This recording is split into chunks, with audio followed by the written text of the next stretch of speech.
they आज पनि आइजानु भयो त अनि किन त आज पनि मुढा बाँकी रहेका छन् गाड्नु छ ए अद्ध बाँकी छन् के गर्नु 10 वर्ष भइए यही हौरा हडा नआए बाँझै छ हामी मरेपछि को खत गद्दिनन् जिउँदा सम्झै बाँझो रहेको मरेपछि को गद्दिनेछन् बडो चिन्ता छ जिउँदा सम्झै चिन्ता भयो मरेको नि चिन्ता छन् त्यो जग्गा को खान्छ रुख उम्रिया छन् ढुक्काटी ल्यायौँ त हडा बाँझै छन् त्यही बेला खुन्यो भोकै खाना नपाइकन अचेल छोरा नाइ घर अब गर्नु सक्ने नै बाँझै छन् हडा दिएको गद्दिनेछ मान्छे लाउनु पर्यो मान्छे ल्याएर फेरि खेतीयोग्य बनाउनु पर्यो त खेतीयोग्य बनाएपछि मान्छेलाई अब जान सक्ने नै ने बाइकमा आए बेली त अब नि बाइकमा आए को गद्दिनेछ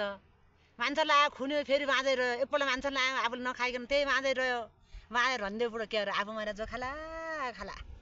छोराछोरी सहर जान हामी गाउँ के गरौँ सबै बाँझो भयो अर्ग्यानिक खाना खाने भन्ने के गु खाने छन् के अर्ग्यानिक खाना खेतीबारी खै बाँझो छ खाऊ गु अब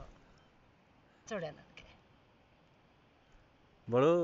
टेन्सन छ टेन्सन छ मरेको पनि टेन्सन हुनेछ जग्गा बाँझै छ जिमी बाँझै छ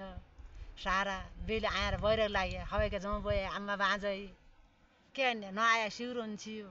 छोराछोरी विदेश जाने हुन्न सहर जाने हुन्न हामी बुढाबुढी के अरे छोडेला अब घरै बहिनी भाँडा खाना छन् हामी मरेपछि रुख उम्रनन् खानान् अरू गाउँले खानान् गाउँले पनि को खाइदिएला कट्ठ खाइदिँदैन बाँझै छन् रुख उम्रिया छन् 2 रुख काटी ल्याउँ बेली अरू पोरा काट्टान अब आउने नै छोरा आउने गाउँले काटान् रुखहरू अद्ध लैया छन् काटिकन ल हस् धन्यवाद